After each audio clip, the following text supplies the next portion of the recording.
Morning everyone, welcome to IndyCar on Thursday morning. Now the title of this show gives some explanation about what the subject matter is about today. Yesterday saw an unusual event happen to many different independence platforms simultaneously yesterday. There was an attack by a group of 3 separate trolls acting together yesterday. The interesting thing about the tactics that they're employing are that they use one relatively new individual to come into a thread purporting to be a new independence supporter. In this case it was a guy who called himself Aaron Coughlin and who had a single photograph on his profile. No history whatsoever, and Aaron came on making what seemed to be an initially reasonable conversation, and then it veered off into what people were using the money that they raised for and how it was being used, and other questions. But they also began to become more and more obviously anti-independence, not pro. And when this person was then attacked and outed for being a troll, the rest of the gang moved in and started to attack the site. Now, what it seems to be is this group, the main group, is called the Pseudo Scottish Independence Movement Revealed, and the group purports to be some kind of investigative blogger unmasking the evil doings of people like myself who have asked people for money to help support their activism. And it is attempting to smear people by questioning the way they have either raised their money or what they have spent it on, and trying to create innuendo and rumour and doubt surrounding those people. Now, those of you who know me know I've been blogging for, well, something like 2 or 3 years now, and in that time I've asked for one set of funds. Now, as you know, I'm a fairly straightforward sort of guy, and I said at the time I needed a new phone because my phone was crapping out and I needed to cover my data plan, because as you all know, I don't make this show at home, and therefore I cannot get the cost of my data plan down because I'm using mobile data. So I raised a little bit of money, as we all know, to buy a new phone, which I told you what I was paying for it and why I needed it. And the rest of the money has been gradually drip fed through into my personal account to help me cover the data plan costs, which at the moment run at between £50 and £70 a month, depending on how many shows I do. My normal data plan would cost me somewhere in the region of £30 a month, so it wasn't unreasonable really to ask for a small donation. Now the donations ran up to £800, so I don't know, I'm actually explaining this to you even though I don't really need to do this, but I want to counter the claims that are being made by this group. I raised just under £800 with a PayPal appeal, and that £800 basically topped out at £800, and in that time I've spent about half of it on the phone, just slightly over half of that money on this phone that I'm talking to you on today, which has HD, has a good camera, it has a good sound system, and is much more reliable than my old phone, which is great.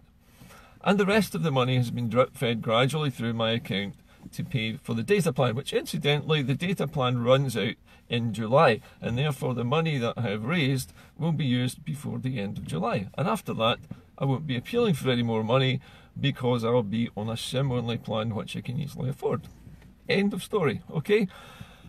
But the problem is that this group, calling itself the Pseudo Scottish Indy Movement Revealed, is a dangerous new development, because what it's attempting to do is to get in amongst the independence campaigners, pretending to be a genuine, what would you call them, investigative journalist type of person who's trying to dig around and find out those people who are deliberately profiting from the independence movement. Now, there have been 1 or 2 cases where people have been merchandising off the back of the independence campaign, but we know who those people are, and they're quite upfront about how they trade. They're not scamming anybody. If they're selling flags or something like that, then they're selling flags and people know what they're buying. But the interesting thing is that the neutral technique that's being employed is mob-handed. We also had a guy called, I think, Alan Yeoman, who was also used as another stooge in this scheme. So we had 2 stooges who were to go in as bait, make some inflammatory comment, and then pretend to be victims of bullying. And the guys on that thread initially yesterday who attacked me, this guy Yeomans and Aaron Coughlin and this so-called the Pseudo Scottish Indy Movement Revealed, all three of them are still moaning away to each other on an empty thread that everybody else has now abandoned, because I flagged this danger up to my followers and to my IndyCar fans yesterday. But I've also had reports from both John Mellon, from David Llewellyn at Bridges for Indy, and Amanda Brown, who were also attacked by the same group yesterday. So be warned, people out there. Those of you who support the cause of independence, we're not going to be attacked directly by argument.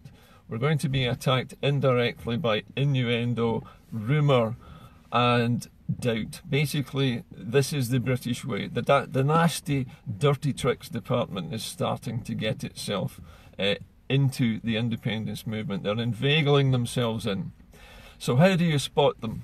Well, the simplest way to spot a troll is as soon as you see somebody come into a thread that you don't recognise, who's a newcomer, have a look at their profile.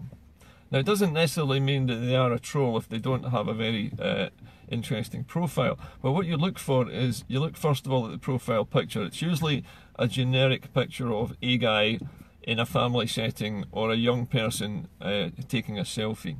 Then look down the profile for a biography. Is there a biography of any sort? A normal human being will put in a biography. Is there any history in there of other posts? If there isn't, or if it's very, very short, then that should ring alarm bells as well. And then also look for how many friends they have in the independence threads. If it's 1 or 2 or 3, then I would probably be very wary of them. Watch what they say after that. See if you can entice them into revealing themselves a little bit further.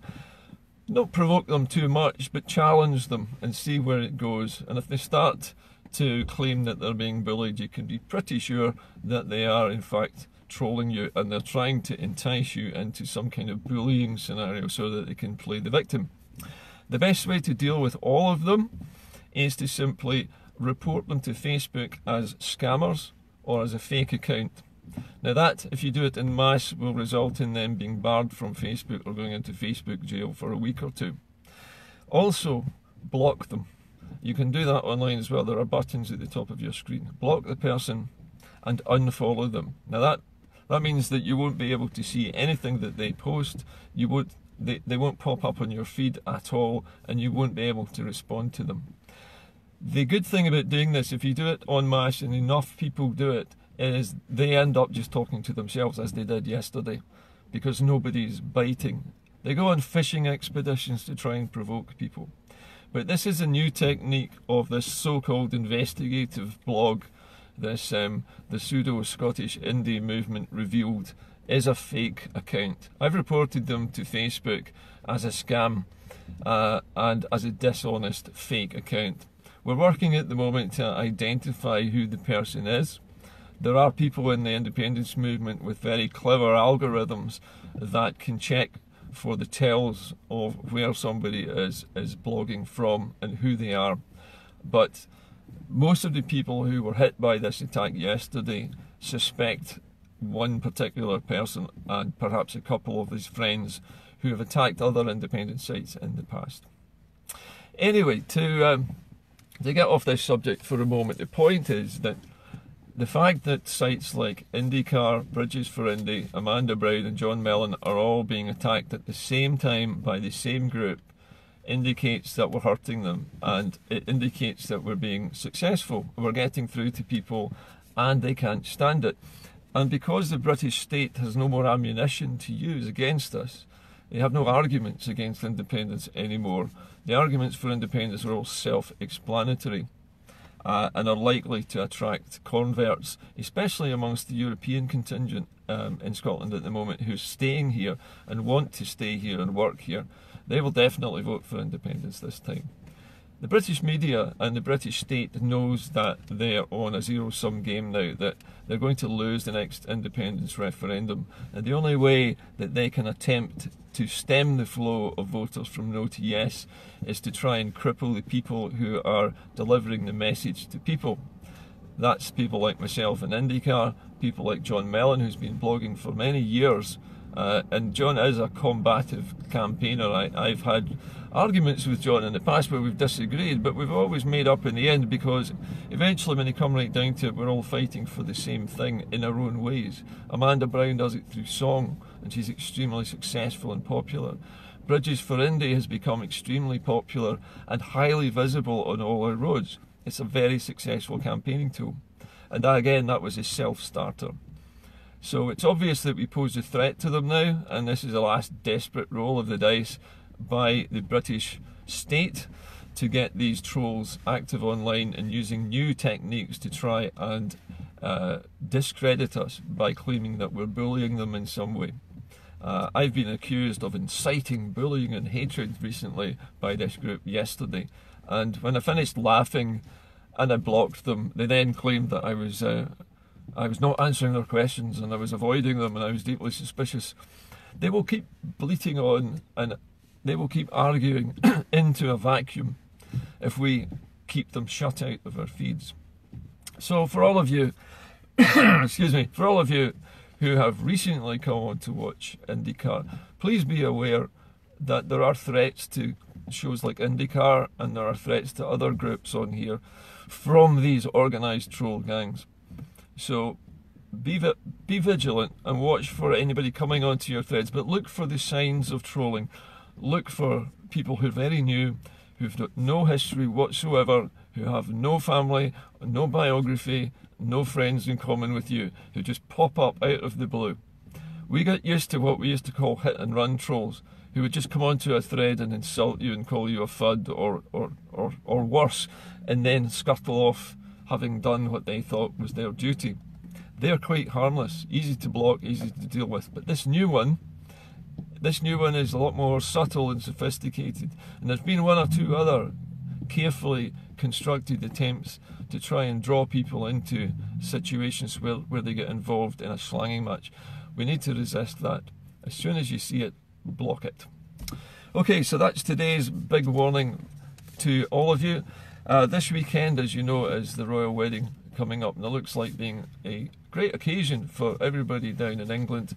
In Scotland, we are being shown apparently the World Cup in 1966 or something on the television as a compensation for not being kept in the loop in the royal wedding.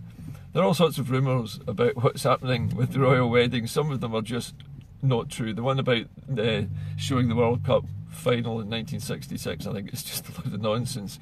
But I'm not a royalist, but I'm happy to wish the couple well, because they're getting married, and getting married is a big step.